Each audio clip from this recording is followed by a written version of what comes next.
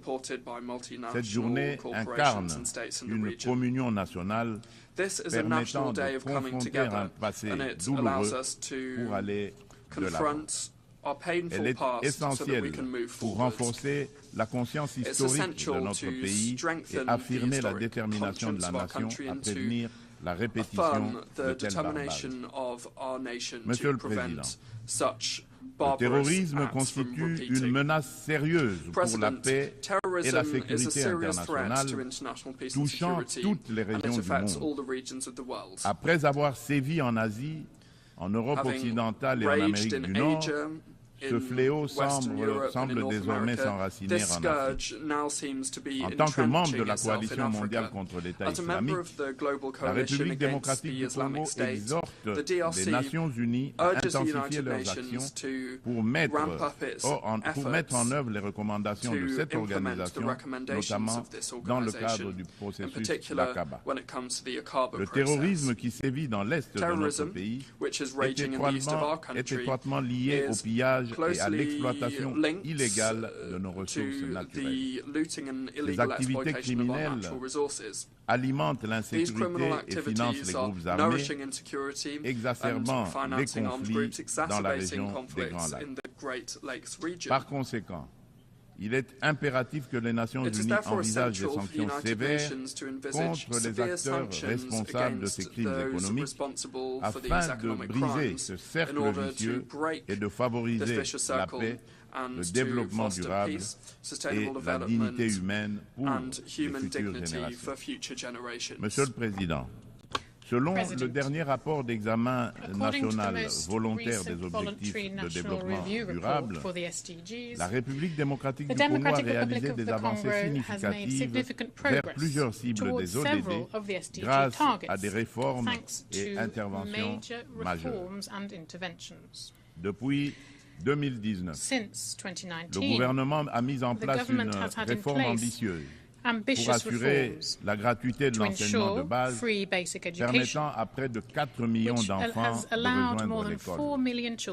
En outre, plusieurs mesures ont été prises pour renforcer la protection sociale, introduire la couverture sanitaire universelle et promouvoir l'égalité des sexes, ainsi que pour favoriser le développement des infrastructures et une industrialisation rapide à travers notamment la création des zones économiques spéciales. Malgré ces progrès, le rapport mondial sur les objectifs de développement durable souligne qu'au rythme actuel, la République démocratique du Congo ne pourra pas atteindre les ODD d'ici 2030 en raison des inégalités et de la vulnérabilité persistante exacerbée par des conflits armés. Face à ce défi, une feuille de route comprenant des actions, interventions et réformes spécifiques a été élaborée afin d'accélérer les progrès et de répondre aux enjeux de l'agenda 2030 avec déjà certaines mesures mises en œuvre pour que la République démocratique du Congo soit en adéquation avec les ODD en 2030. Pour cela, la République démocratique du Congo nécessite des investissements annuels de 32 milliards de dollars. Il est donc indispensable de renforcer les partenariats pour des investissements durables et de promouvoir la paix afin de permettre un développement socio-économique stable. Au registre des réponses mondiales aux défis climatiques et la promotion des énergies renouvelables, la République démocratique du Congo, qui a déjà affirmé son engagement en faveur d'une action climatique ambitieuse, souligne l'importance cruciale d'un soutien financier et technique accru afin de renforcer ses efforts pour atteindre les objectifs de l'accord de Paris. Riche en biodiversité et en ressources naturelles, la République démocratique du Congo se positionne comme un acteur clé dans la lutte contre le changement climatique. Les initiatives engagées pour réduire les émissions de gaz à effet de serre se concentrent sur 4 secteurs stratégiques: l'agriculture, la foresterie, l'énergie et la gestion des déchets. Des réformes structurelles sont actuellement mises en place pour inverser la déforestation et améliorer l'accès à une énergie propre, témoignant ainsi de l'engagement déterminé du gouvernement en faveur de la préservation des ressources naturelles et de la transition écologique. Concernant la valorisation des forêts tropicales, un tournant majeur a été franchi à Bali en novembre 2022 en Indonésie avec l'adoption de la déclaration conjointe sur la coopération autour de la forêt tropicale et l'action climatique signée par le Brésil, l'Indonésie et la République démocratique du Congo. Cette avancée témoigne d'une volonté politique collective d'utiliser les forêts comme levier pour un développement durable. L'Alliance trilatérale pour la coopération sur les forêts tropicales, créée à cette occasion, constituera un cadre pour relever les défis liés à la biodiversité et proposera des solutions pour les marchés de crédit carbone, tout en veillant au respect des droits des peuples autochtones. Par ailleurs, dans le cadre des enjeux liés à l'environnement et au réchauffement climatique, il est essentiel de souligner la tenue du deuxième sommet des 3 grands bassins forestiers tropicaux du monde, à savoir l'Amazonie, le Congo et le Bornéo-Mékong, qui s'est tenu du 26 au 28 octobre 2023 à Brazzaville, en République du Congo. Cette initiative africaine, portée par le président Denis Sassou Nguesso, vise à mettre en œuvre, dans le cadre de la décennie des Nations Unies pour la restauration des écosystèmes, la première coalition mondiale dédiée à la restauration de 350 millions d'hectares d'écosystèmes terrestres et aquatiques. Ces forêts constituent un rempart indispensable contre le changement climatique. Face à des problèmes clairement identifiés et à des solutions à portée de main, il est crucial d'agir de manière concrète. Les bassins amazoniens, congolais et de Bornéo-Mékong abritent plus de 80% des forêts tropicales et jouent un rôle crucial dans la lutte contre le changement climatique, tout en fournissant des services écosystémiques vitaux. Il est donc impératif que l'amélioration des conditions socio-économiques des communautés locales qui jouent un rôle clé dans la préservation de ces forêts soit placée au centre des priorités de la gouvernance mondiale.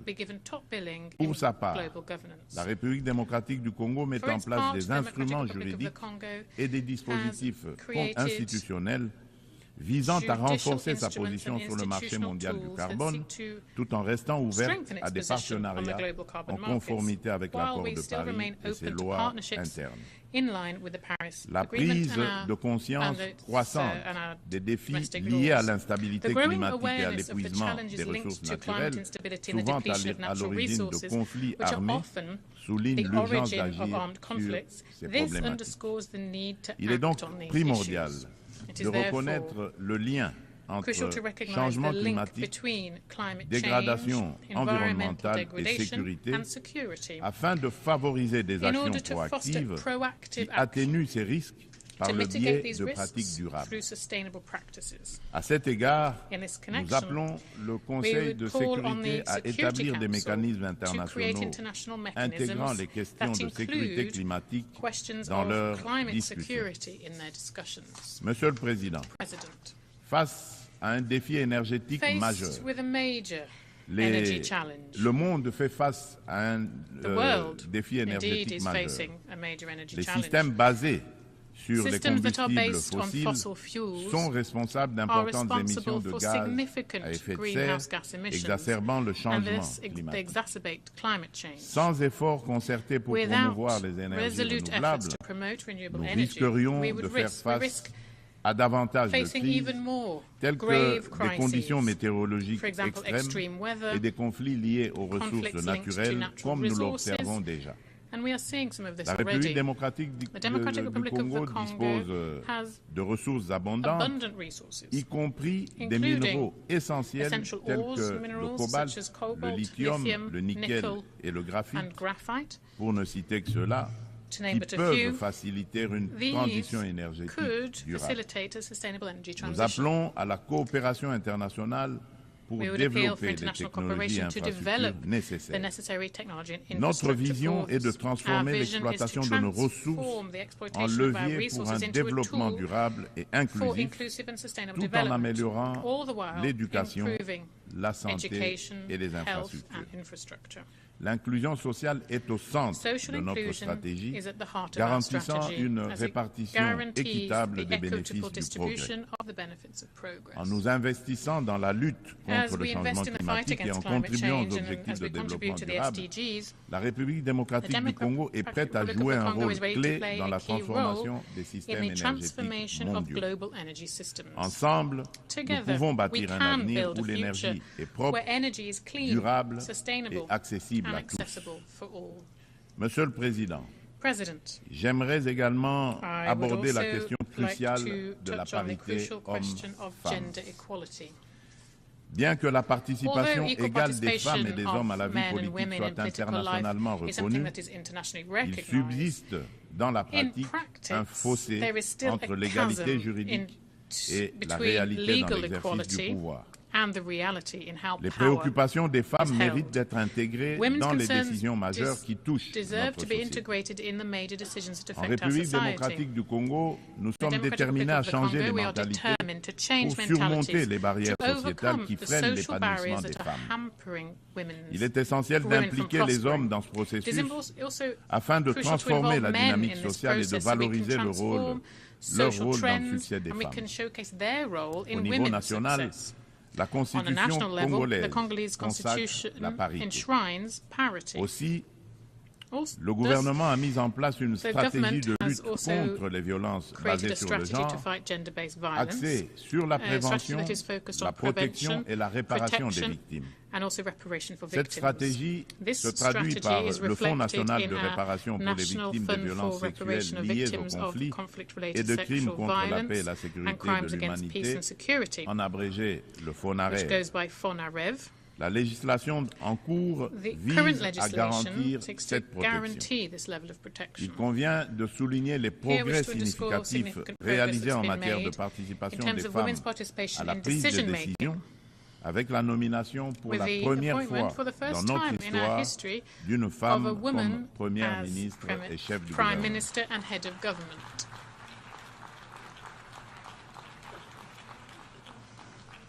Nous assistons également à une présence accrue de femmes dans les instances gouvernementales ainsi que dans le Parlement et le système judiciaire, illustré par la nomination de femmes au poste de premier président du Conseil d'État et à la tête de la Banque centrale du Congo.